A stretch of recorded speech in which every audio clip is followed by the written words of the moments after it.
Es difícil imaginar que en este mundo exista una planta que fue colocada en las tumbas de los faraones en su camino hacia el más allá. Una planta que la gente consumía hace miles de años, mucho antes del advenimiento de la agricultura.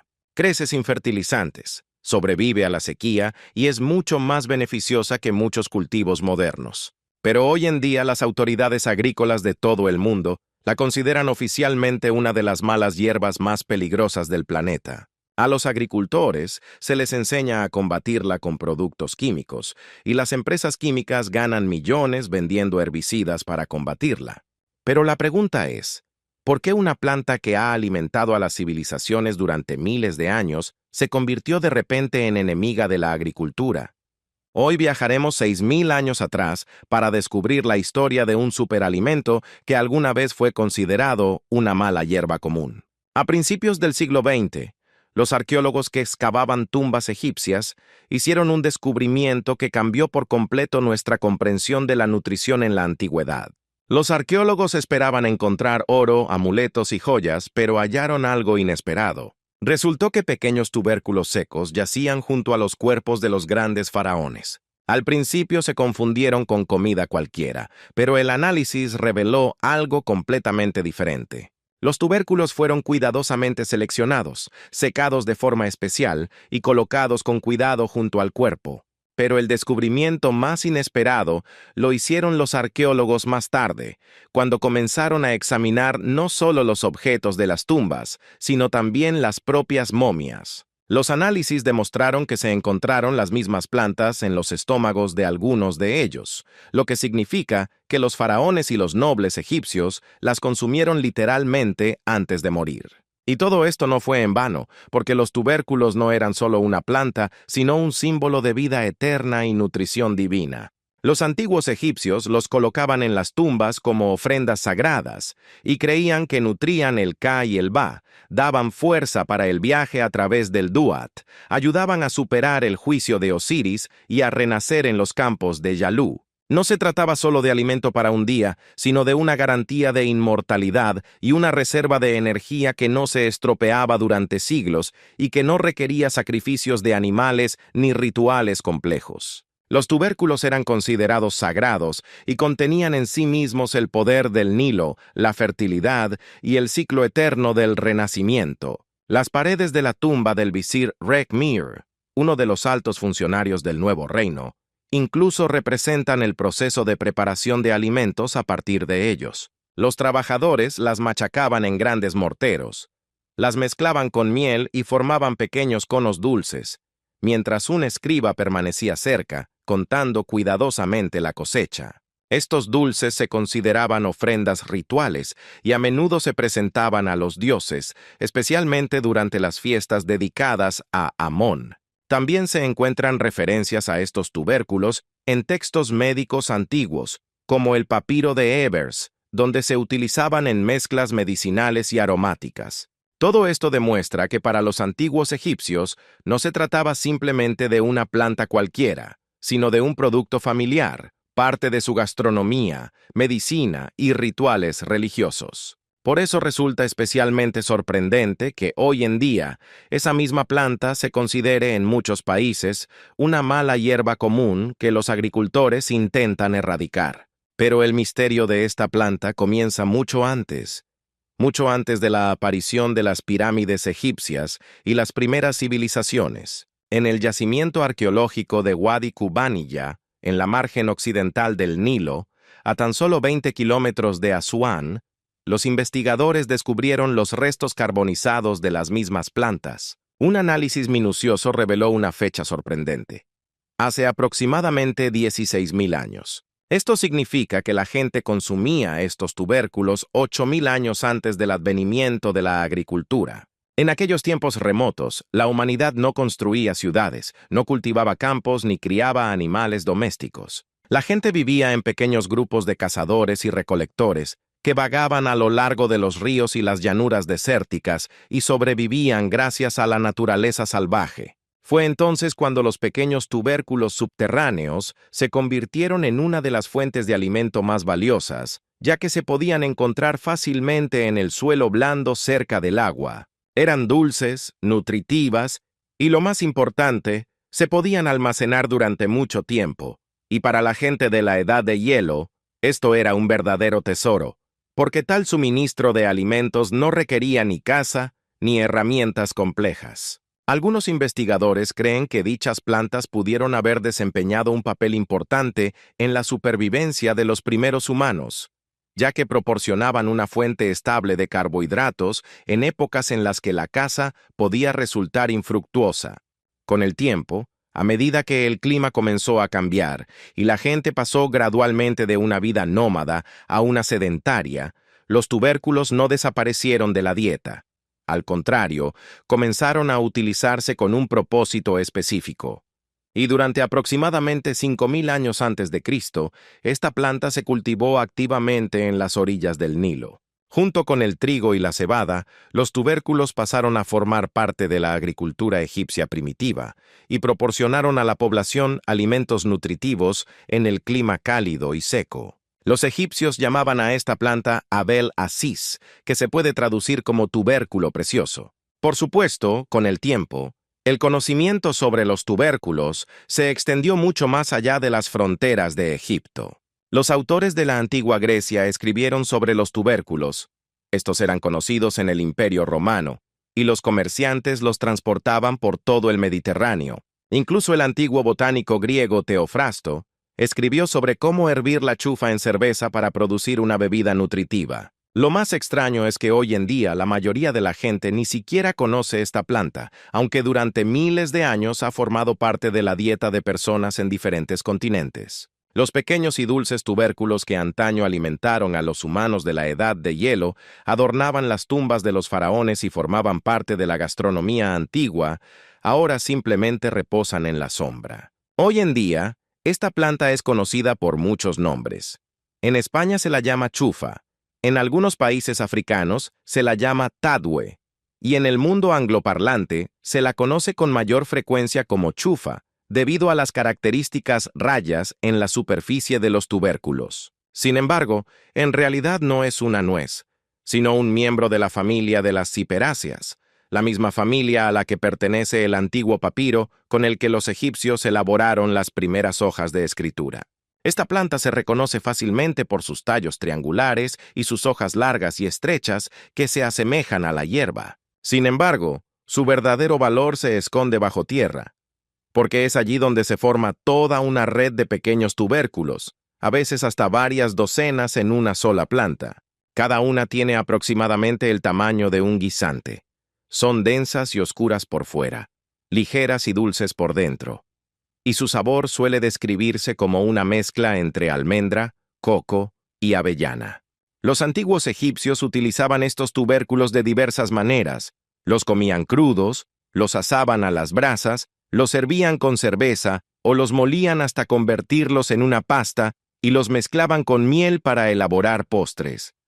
La chufa no solo se utilizaba como alimento, ya que los antiguos textos médicos egipcios mencionan mezclas a base de ella, que se usaban para tratar inflamaciones de la cavidad bucal, así como para preparar incienso aromático con el que fumigar casas y templos. Con el tiempo, la planta se extendió mucho más allá de Egipto y tras las conquistas árabes llegó al norte de África, Sicilia y la península ibérica. Se arraigó especialmente bien en la comunidad valenciana, donde comenzaron a elaborar una bebida a partir de ella que hoy se conoce como horchata de chufa y que es un verdadero símbolo del verano. La historia de la horchata se remonta al siglo XVIII, cuando el rey Jaime I conquistó Valencia y le sirvieron una bebida hecha con chufas. Cuenta la leyenda que exclamó: «Esto no es leche, es oro puro, mi belleza».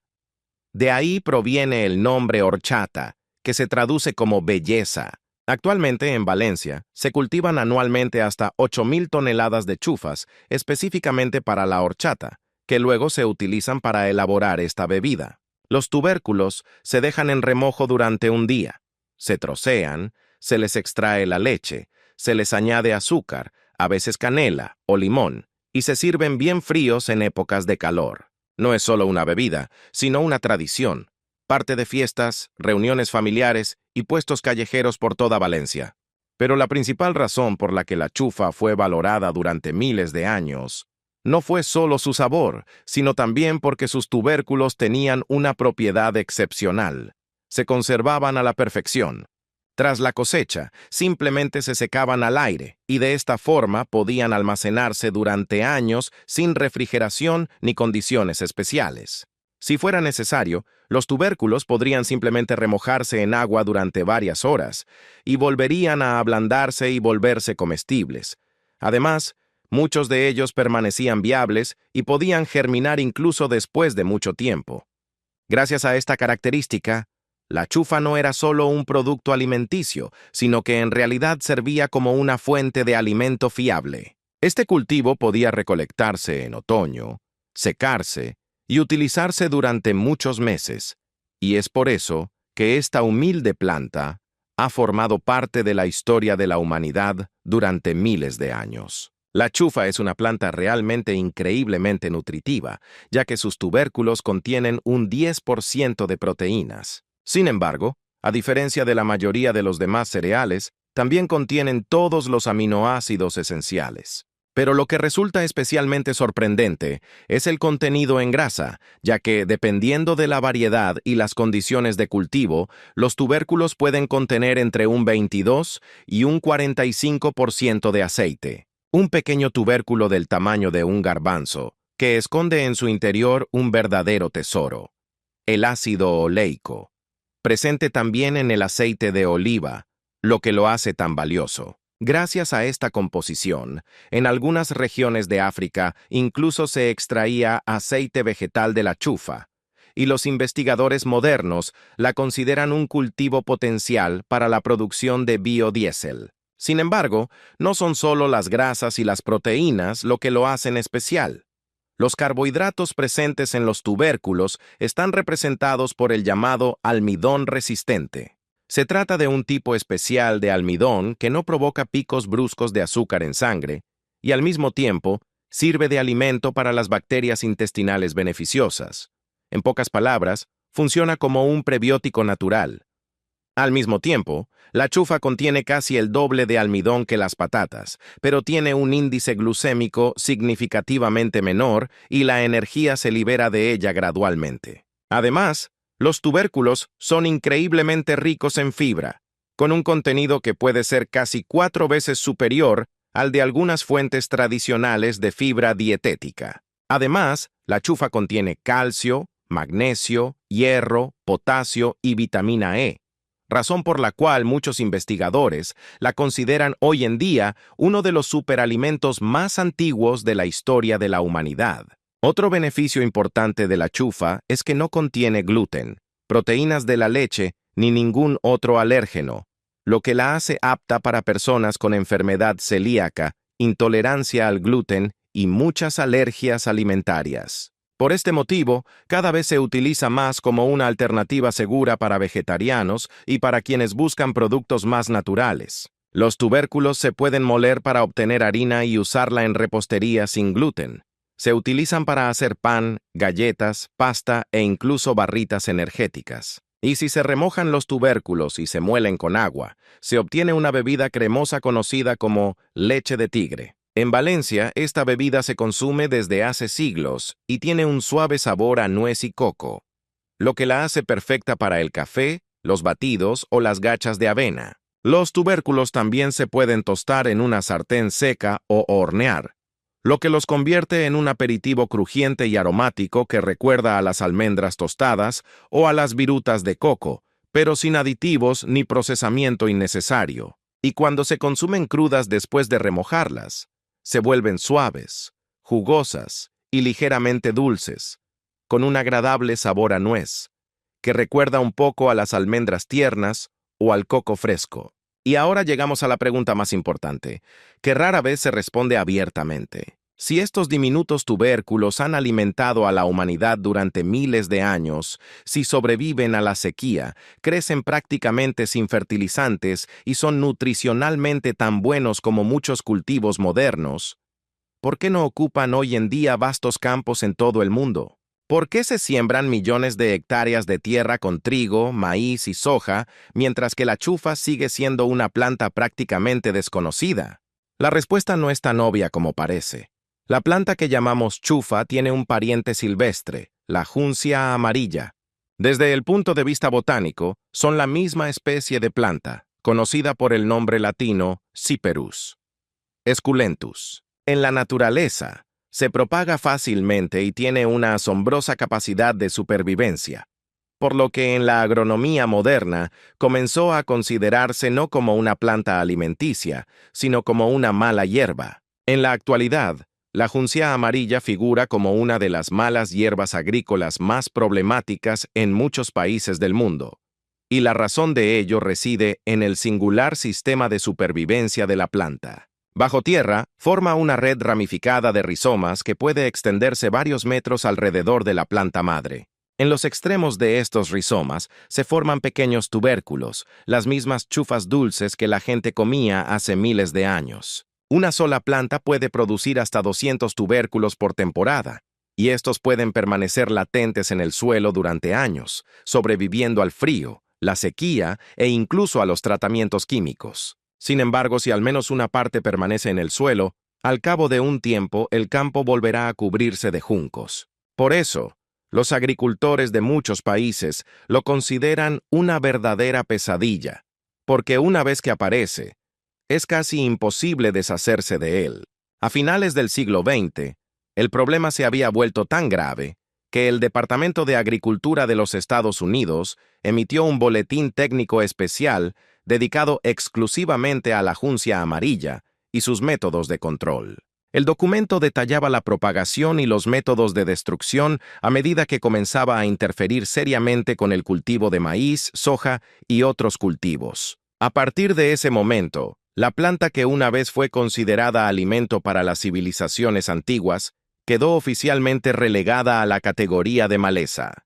Pronto comenzó una verdadera guerra agronómica.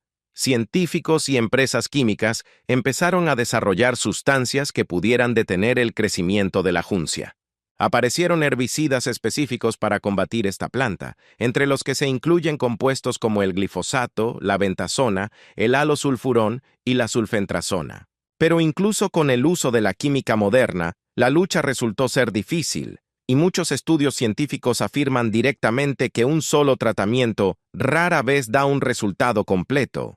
Por lo tanto, para reducir la población vegetal en un campo, los agrónomos a menudo se ven obligados a realizar tratamientos repetidos durante varios años. La razón reside, una vez más, en esos tubérculos subterráneos, porque mientras permanezcan en la tierra, la planta puede volver a crecer una y otra vez. Y lo más sorprendente de toda esta historia es que las mismas cualidades que hicieron que la chufa fuera tan valiosa para los pueblos antiguos se han convertido en un gran problema en la agricultura industrial moderna. Una planta perfectamente adaptada a la supervivencia en estado salvaje resultó no ser adecuada para un sistema basado en campos controlados y cosechas predecibles. El problema nunca fue simplemente que la chufa compitiera con otras plantas en el campo. El verdadero problema es que demuestra claramente lo frágil que puede ser el sistema agrícola industrial moderno. La mayoría de los cultivos que hoy ocupan millones de hectáreas de tierra requieren condiciones casi perfectas. Requieren suelo fértil, fertilización regular, control de plagas, tratamiento con herbicidas y maquinaria agrícola sofisticada. Los vastos campos de trigo, maíz y soja solo sobreviven gracias a la inversión constante, el control y la infraestructura. Pero el cultivo de chufa es completamente diferente. Crece donde muchos cultivos mueren, tolera el calor, resiste la sequía y se desarrolla incluso en suelos arenosos pobres. Por eso, los agrónomos suelen considerar al junco amarillo una de las malas hierbas más resistentes del mundo. Los rendimientos de la chufa también son impresionantes, ya que en Valencia, donde se cultiva para la horchata, el rendimiento de los tubérculos suele oscilar entre 3 y 6 toneladas por acre. Esto es comparable al rendimiento de algunos cultivos de cereales que se cultivan con un uso mucho más intensivo de fertilizantes y pesticidas químicos. Incluso en estado silvestre, sin cuidados ni cultivo del suelo, La planta es capaz de producir cientos de kilogramos de tubérculos nutritivos por hectárea. Sin embargo, es precisamente esta independencia la que la hace inconveniente para el sistema agroindustrial moderno. El cultivo de chufa no requiere la compra anual de semillas, ya que el agricultor puede simplemente guardar algunos de los tubérculos y volver a plantarlos. No requiere grandes dosis de fertilizantes y puede crecer en suelos considerados inadecuados para muchos cultivos. Además, históricamente se ha cultivado y cosechado con un uso mínimo de maquinaria, lo que dificulta su control en la agricultura basada en grandes monocultivos y un estricto control de los campos. Por eso, en la literatura agronómica, el énfasis principal no está en su cultivo, sino en los métodos de destrucción. Y así es precisamente como debería ser una agricultura verdaderamente sostenible. Una planta que crece por sí sola, sobrevive a la sequía, produce una cosecha estable y se almacena durante años sin ninguna pérdida. Pero como ya habrás imaginado, el sistema agrícola moderno está estructurado de forma completamente diferente. A los agricultores se les enseña a ver estas plantas no como un recurso, sino como un problema que debe controlarse. Cualquier planta que crezca sin la intervención humana constante, sin la compra de semillas, sin productos químicos ni tecnología, se convierte inmediatamente en una amenaza para los campos de cultivos comerciales. Y aquí surge otra pregunta que rara vez se formula en voz alta. ¿Quién se beneficia del hecho de que la chufa haya sido declarada mala hierba? Por supuesto, se trata de empresas químicas que venden herbicidas, corporaciones de semillas que venden anualmente nuevas variedades híbridas, productores de fertilizantes, sin los cuales muchos cultivos modernos simplemente no dan fruto, así como fabricantes de maquinaria agrícola. Todo este vasto sistema está construido en torno a cultivos que requieren inversión, dependencia y control constantes, y la chufa no encaja en absoluto en este modelo. No se puede patentar porque la gente la cultiva desde hace miles de años, y un agricultor no necesita comprar semillas nuevas cada año. Basta con guardar algunos tubérculos y volver a plantarlos. Puede crecer en suelos donde muchos cultivos requieren grandes dosis de fertilizantes y para un sistema industrial esto es un desastre. Y es por eso que las recomendaciones científicas a menudo la describen no como un cultivo alimenticio ancestral, sino como una mala hierba que debe ser erradicada. Pero a pesar de ello, la planta no ha desaparecido y, en Valencia, España, el cultivo de la chufa ha continuado durante muchos siglos. Existe un consejo regulador especial que protege la tradición de producir horchata de chufa y supervisa la calidad de la cosecha, una tradición que existe desde hace más de 7 siglos. En África Occidental, la chufa también sigue formando parte de la alimentación cotidiana. El pueblo Hausa la cultiva y la vende en los mercados de Nigeria, Níger y Mali.